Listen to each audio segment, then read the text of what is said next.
nous c'est pareil, à l'équipe pour se trouver des temps ensemble, les firmes, le machin, c'est compliqué pour tout le monde, mais après c'est compliqué. C'est ça. Moi, ça veut dire quoi ton actif? C'est bien.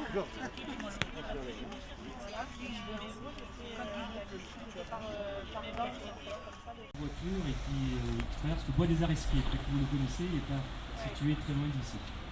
Alors je commence. Vous me dites si je dois parler plus fort ou moins fort ou si c'est bon pour vous. Hein. N'hésitez pas. C'était à la période où Adolf Hitler est arrivé au pouvoir. Il est arrivé en 1933. Donc, je vais vous parler de cet homme qui s'appelle Johann Trollmann. Son surnom c'était Roukeli. Alors je ne sais pas, est-ce que des gens le connaissez? Donc, vous allez découvrir son histoire véridique. Johann Trollmann était un boxeur manouche, né en Allemagne au début du siècle dernier. Il avait un style très particulier, tout en finesse et en élégance. Un charme étrange qui faisait que tous les gens qui le rencontraient s'attachaient à lui. Un jour, en 1933, quelques mois après l'accession d'Adolf Hitler à la chancellerie de la République de Weimar, un combat a été organisé pour le titre de champion d'Allemagne des mi-lourds. Les autorités, sûres de leur coup, ont proposé à Roukeli d'affronter le champion arien Adolf Witt, qui pesait 10 kilos de plus que lui. Le match a été épique. 12 rounds incroyables, au bout desquels Witt s'était retrouvé à plusieurs reprises au bord du chaos.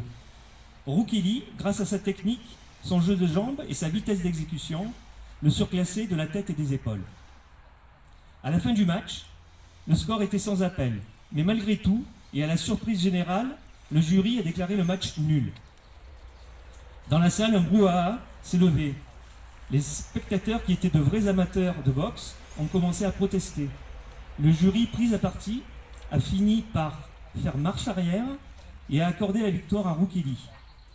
Quand les officiels ont été le chercher dans son vestiaire et l'ont fait monter sur le ring pour qu'il reçoive son titre, le jeune homme s'est senti soudain bouleversé. Lui, le manouche, devenait champion d'Allemagne. Il a pensé à sa famille, à son peuple de vagabonds célestes, et il n'a pas pu empêcher des larmes de lui monter aux yeux. Alors la suite de l'histoire, elle est dans le roman. Je ne vais pas vous la lire parce que c'est vrai que celle-là, ça serait une lecture très longue, mais je vais vous la raconter quand même de vive voix. Donc, vous imaginez ce boxeur manouche qui n'a pas vraiment le morphotype du champion arien. Hein. Lui, vous verrez des photos de lui sur internet, je vous engage à aller regarder, vous verrez. C'est un jeune homme, très brun, très noir de peau. Et donc ce jeune homme se retrouve en 1933, quelques mois après l'avènement d'Adolf Hitler, champion d'Allemagne des mi-lourds. Alors là, ils ont été obligés de lui donner le titre parce que vous l'avez compris, le peuple, le public, c'était des amateurs de boxe. Et eux, ça les dérangeait parce que c'était des Allemands aussi, c'était à Berlin. Hein. Mais ça les dérangeait pas comme Manouche représente l'Allemagne à ce moment-là. Et à ce moment-là, les gens n'étaient pas tous nazis. Voilà. Enfin, ils n'avaient pas tous ces idées morbides qu'on leur a connues par la suite, et très rapidement. Donc l'histoire de Roukeli aurait pu s'arrêter là, mais ce n'est pas le cas. Donc il devient champion d'Allemagne des mi-lourds. Et là, Adolf Hitler dit, pas possible. Il est hors de question que le champion d'Allemagne des mi-lourds, ça soit un manouche. Il faut que ça soit un arien. Donc il organise un second combat une semaine plus tard. Donc l'autre, il a à peine le temps de se reposer. Et il décide de le faire affronter Gustav Eder, qui lui aussi est un boxeur qui a été très connu par la suite, qui a été champion du monde à de multiples reprises, et qui lui avait tout le morphotype du champion arien. Grand, blanc, encore plus costaud que le précédent adversaire du malheureux Roukeli. Mais ils vont plus loin. Ils se disent, Roukeli, tu vas affronter donc Gustav Eder, mais on va changer les règles du match de boxe. Parce qu'en fait, Roukeli, il a inventé l'esquive, il a inventé la façon de se déplacer de façon très rapide sur le ring. Là, ils disent maintenant, un combat, c'est un combat d'hommes. C'est pas un combat de femmelettes, de mauviettes. Donc, il faut, tous les deux, vous allez vous mettre au milieu du ring, vous allez vous faire face à face, vous aurez l'interdiction de bouger, et vous vous donnerez des coups de poing à tour de rôle.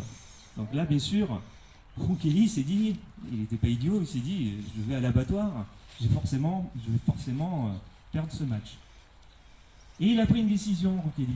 Il s'est dit, perdu pour perdu, je vais faire quelque chose. Donc le jour du match, il s'est présenté à Berlin, toujours, et là, il s'est teint les cheveux en blond, et il s'est recouvert le corps de farine. Alors il y a des photos où on le voit tout blanc, parce que pour montrer justement son désaccord. Et il s'est pointé sur le ring, et là, lui, il a décidé de se mettre au milieu du ring et de ne pas donner de coups. Donc Gustave Eder a commencé, il était un petit peu surpris, il a commencé à le frapper, au début il était un petit peu... Même lui, c'est un champion aussi de boxe, hein. Il était un petit peu embêté par la situation, mais finalement, on l'a obligé à frapper, jusqu'à que Rukeli s'écroule. Le combat a duré 5 rounds. Pendant 5 rounds, Rukeli s'est pris des dizaines, des centaines de coups de poing dans le foie, dans la tête, et sans jamais répondre. Donc bien sûr, au 5e round, il est tombé dans le KO. Gustave Eder est devenu champion d'Allemagne des Milou. Et Adolf Hitler était content d'avoir un champion qui ressemblait un petit peu au peuple qu'il avait envie de diriger, que lui-même n'incarnait pas d'ailleurs, physiquement, parce que c'est notre histoire.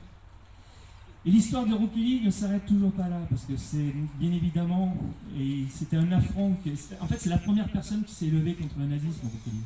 Et il avait fait un affront justement à Hitler, et Hitler a décidé de le faire stériliser, pour commencer, pour éviter que ces histoires de manouches, ça continue de se développer. C'est un petit peu le début de quelque part d'une solution d'extermination des gens. Hein. Il a décidé aussi de le faire déporter dans un camp de concentration, parce que les camps de concentration ont commencé à ouvrir dès 1934. Donc il s'est retrouvé à Neuengamme, excusez-moi mon accent allemand, qui n'existe pas. Donc il s'est retrouvé dans ce camp-là, c'était un camp de travail. Donc, et puis un jour, bon il travaillait, hein, bien sûr, le travail, vous imaginez, très difficile dans des camps de travail à cette époque-là, mais un jour il a rencontré un capot qui l'a reconnu. Qui s'est dit, mais je connais ce type, c'est ce boxeur manouche qui a combattu contre Adolf Hitler et qui plus tard a combattu contre Gustave Eder. Et là, lui, il a eu une idée, il s'est dit, tiens, on va s'amuser un petit peu, tous les jours, on va lui faire rejouer son combat, on va le mettre au milieu de la cour, et nous, on va lui mettre des coups de poing jusqu'à qu'il s'évanouisse, et on va faire des paris, en se disant, tiens, combien de temps tu paries qu'il va tenir combien de temps, 10 minutes, 5 minutes, un quart d'heure. Donc les capots s'amusaient tous les jours, et tous les jours, Johann Trollmann, dit Rukeli, rejouait ce combat morbide dans la cour du camp de travail. Quand il avait fini sa journée de travail, il devait se mettre au milieu de la cour, les bras le long du corps, et il devait endurer les coups des capots. Jusqu'au jour, plusieurs semaines après, où un capot... déçu d'avoir perdu son pari, s'est énervé et a décidé de le tuer à coups de manche de pioche. Voilà l'histoire de ce jeune homme. Bien sûr qu'on n'a jamais retrouvé son